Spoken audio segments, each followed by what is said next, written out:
వాక్య సందేశం వినిపిస్తున్నటువంటి మీ దాసును నోటి బొరగా వాడుకొని నీ విలువైనటువంటి, నీ శ్రేష్టమైన, నీ పరిశుద్ధమైన జీవం కలిగిన మాటలు మాకు వినిపించమని తండ్రి, నీ మాటలు బ్రతికించే మాటలు తండ్రి, నైనా నిత్య జీవం వైపు నడిపించే మాటలు మాకు వినిపించి మీరు నడిపించమని వేడుకుంటున్నాను తండ్రి. ఈ ప్రాంగణం అంతట్లో నీ మహిమ, నీ వెలుగు చేత నింపండి. ప్రతి విషపురుగులు యేసునామములో తొలగిపోను గాక.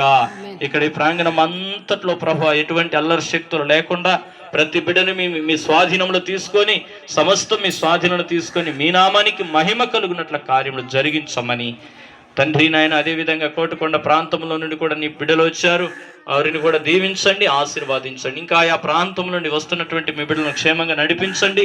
వచ్చిన ప్రతి బిడ్డను మీరు దర్శించమని యేసయ్య శక్తి కలిగిన నామంలో, యేసయ్య బలము కలిగిన నామంలో ప్రార్థన చేయుచున్నాం మా తండ్రి. ఆమేన్.